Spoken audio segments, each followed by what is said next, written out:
আসসালামু আলাইকুম প্রিয় বন্ধুরা, কেমন আছেন সবাই? আশা করি ভালো আছেন। নতুন একটি ভিডিও দেখার জন্য আপনাদের স্বাগতম জানাচ্ছি। আমি রাইস কুকারে রান্না করছি।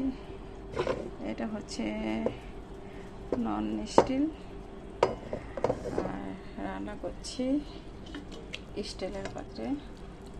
তো এটা কি বলেন তো ভাই?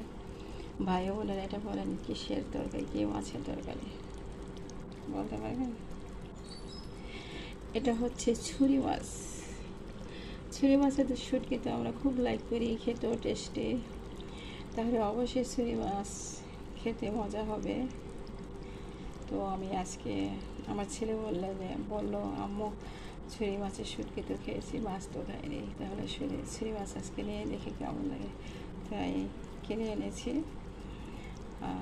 1 কেজির উপরে 4টা মাছ 1 কেজির উপরে হয়েছে, 400 টাকা কেজি। হ্যাঁ, তবে এই যে এখানে আজকে রান্না করছি ছোট্ট একটা কচি ধুন্দুল দিয়েছি, টমেটো দিয়েছি, ধনিয়া পাতা, কাঁচামরিচ, পেঁয়াজ তো আছে, পেঁয়াজ একদম বাদামি কালার ভেজে করছি।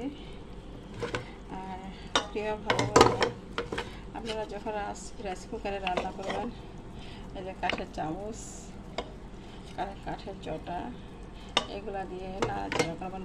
ভুলেও স্টিলের চামচ মানে স্টিলের চটা দিয়ে খুরচুন দিয়ে নাড়াচাড়া করবেন না। আর বাচ্চা তো সাথে রাখবেন না। আর আরও যদি কিছু মনে হয়, সবার আগে সেফটি ফার্স্ট, একদম কারেন্টের সুইচ অফ করে দিয়ে তারপরে নাড়াচাড়া করবেন বা নামাবেন, উঠাবেন। আমরা তাই করি। তো অনেক বছর হয়ে গেছে রাইস কুকারে রান্না করছি, গ্যাস থাকে না এলাকাতে, কী করবো। তুমি যে মাশাআল্লাহ ছুঁই মাছ খাবো। বাস্তবে কালারটা হেবে সুন্দর হয়েছে। প্রিয় ভাই বোনেরা, আমার ছোট্ট ইউটিউব চ্যানেলটি নতুন লাইক দিয়ে সাবস্ক্রাইব করে আমাকে সাপোর্ট করবেন। প্লিজ প্লিজ প্লিজ, সবাই ভালো থাকবেন। আসসালামু আলাইকুম।